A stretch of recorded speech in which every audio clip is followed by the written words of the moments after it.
ஹதீஸ்ல போக கூடாதுங்கிற உத்தரவு வந்திருக்கு. முதல்ல எதை நம்ம கையில எடுக்கணும்? கிதாப் அல்லாஹ்வை தான் எடுக்கணும்.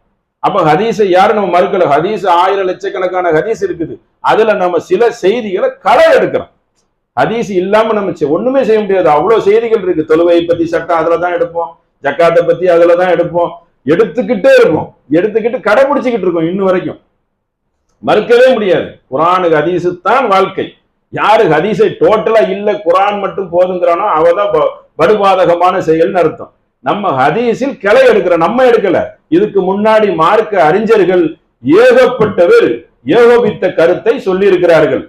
அந்த கருத்துல ஒரு செய்தியை மட்டும் நம்ம பார்ப்போம்.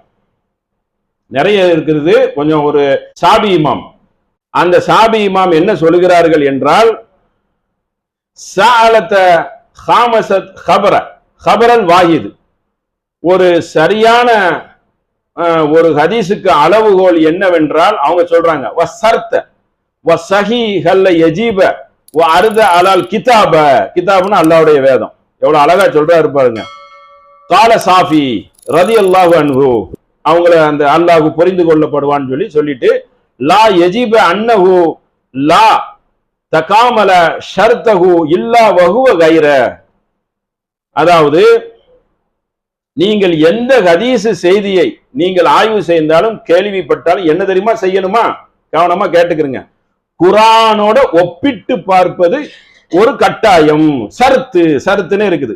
சருத்து அரபி சொல்லுதானே, இங்கே நாம் பயன்படுத்துவோம். அதுதான் சருத்து, கட்டாயம். இதை குறித்து சாபி இமாம் என்ன சொல்கிறார்கள் என்றால், அந்த ஹதீஸ் குர்ஆனுக்கு முரண்படாமல் இருந்தால் அதற்கு எந்த நிபந்தனைகளும் இல்லை, அது முழுமை அடைந்துடும். குர்ஆனுக்கு முரண்பட்டால்ங்கிற வார்த்தை என்னன்னா மா ஹலஃப, ஹலஃபனா இக்திலாஃபன், இக்திலாஃபன் கிதாப், கிதாப்னா இறை வேதம் தான். இறை வேதத்துக்கு முரண்பட்டால் அந்த ஹதீஸை என்ன செய்யணும்? நீங்க மறுத்து விடுங்கள் என்று சாபி இமாம் அறிவிக்கிறாங்க. அப்படிப்பட்ட சாபி இமாமுடைய புகழ்பெற்ற நூல்கள் எல்லாம் இது என்னது இடம் பெற்றிருக்கிறது. மௌசூல் அல் மௌசூல் பாகம் 4 பக்கம் 438. அப்ப சாபி இமாம் இது பண்ற சம்பந்தமாக நிறைய சொல்லி இருக்கிறார்கள். அடுத்து பாருங்க, இமாம் குர்துபி, இதையெல்லாம் சொன்னா நிறைய பேருன்னு சொல்லிதான் நம்ம நேர ஹதீஸுக்கு முக்கியமா பார்த்திடலாம். ஏன்னா ஆதாரமற்ற ஹதீஸை நம்பி நம்முடைய நன்மையை வீணடிச்சிடக்கூடாது. ஈமான் சம்பந்தப்பட்டது நம்ம ஏதாவது சொன்னோம், சொர்க்கம் நரகம் மலக்கு, இதெல்லாம் எல்லாரும் அல்லாஹ்வை நம்பக்கூடியவர்கள் நம்புவாங்க. இதுக்கு என்ன சாட்சி இருக்கு, இதுக்கு அகீதா இருக்கு, அதுல விளையாடல. இது எப்படின்னா மசாயில் சட்டம்.